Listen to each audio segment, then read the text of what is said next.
बल्दिया कोरंगी में जहां भर्तियां हुई वहीं अफसरान ने भी इसमें भरपूर हिस्सा लिया। सिंध हुकूमत की तरफ से वाज़ेह तौर पर बल्दिया कोरंगी के इश्तिहार को मुस्तरद किए जाने के बाद उनको पाबंद किया गया था और बता दिया गया था कि भर्तियों पर पाबंदी आयद है, उनके इश्तिहार को कैंसिल किया जाता है। ताहम वहां बैठे हुए चेयरमैन ने सिंध हुकूमत की रिट को जहां 4 सालों में चैलेंज किया था, वहीं चैलेंज करते हुए 3 जुलाई और 29 जुलाई के निकलने वाले अहकामात को यकसर मुस्तरद कर दिया था और बाकायदा भर्तियां की थी। जहां अफसरान ने भी गंगा में हाथ धोया था। हमारे पास सबकी तफसील है, नाम भी है, किसको 14 नौकरियां मिली, कौन 8 लाख रुपए महीना लेता था, ताहम सर्विस बुक कौन बना रहा था, ग्रेड 16 में बराह रास्त भर्ती कौन हुआ, बैंक अकाउंट कौन खुलवा रहा था, ये भी हमारे पास है। ताहम गुज़िश्ता रोज सर्विस बुक बनाने पर पैसों के लेन देन पर मुतादिद अफसरान आपस में लड़ पड़े और लड़ पड़ने पर वो बे इख्तियार एक दूसरे पर इल्जामात लगाते रहे कि इसने फाइलों पर इतने पैसे लिए, इसने सर्विस बुक पे इतने पैसे लिए, इसने अपने बीवी को, बच्चों को, ससुरालियों को, रिश्तेदारों को भर्ती कराया। नाम ले लेकर बुलंद आवाज में ये चीखो पुकार कर रहे थे, जबकि आसपास बैठे लोग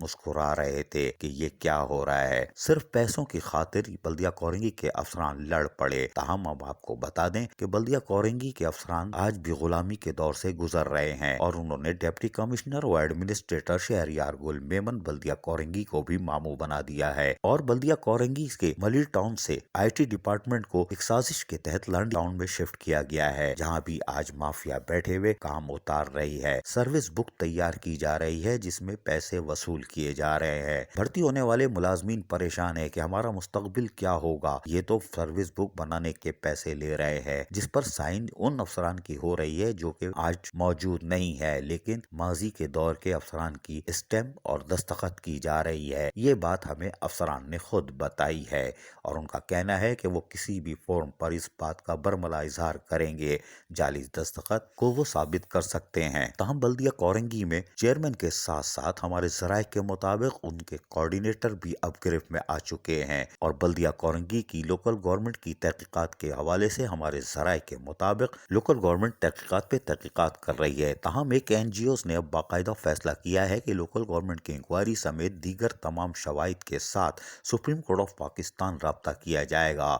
इस सिलसिले में एक वक्त पटिशन दायर करने के लिए जा रहा है जिसके लिए तमाम कानूनी तैयारियां मुकम्मल कर ली गई हैं। हमारे जराये के मुताबिक बल्दिया कोरंगी में लोकल गवर्नमेंट बोर्ड की तरफ से होने वाली इंक्वायरी जिसमें 2 अरब बदउनवानियों की तमाम तर तफसीलात दर्ज है वो सुप्रीम कोर्ट में दर्ज की जाएगी, जबकि अफसरान की तरफ से भर्तियों और सर्विस बुक की आज भी तैयारी के हवाले से तमाम तर शवाहिद भी पेश किए जाएंगे। यकीनन लोकल गवर्नमेंट बोर्ड की इंक्वायरी मुकम्मल नहीं हो रही, अफसरान बिला वजह हिरासा हो रहे हैं, जिन्होंने किया वो महफूज है। वाज़ेह रहे कि सुप्रीम कोर्ट ऑफ पाकिस्तान में दर्ज कराई जाने वाली पटिशन में लोकल गवर्नमेंट बोर्ड की तरफ से एक अफसर को मासूम करार दिए जाने पर भी अफसरान सरापा एहतजाज है। ताहम हमारे जराये के मुताबिक NGOs ने उस अफसर की भी तमाम तर तफसीलात जमा कर ली है जिनकी हुस्न और ताजगी की हम मिसाल देते हैं और उनकी पूरी रिपोर्ट भी लाने वाले हैं कि उन्होंने माजी में किस तरह अपने हुस्न और ताजगी को आज भी बरकरार रखा हुआ है, जो कि ग्रेड 7 में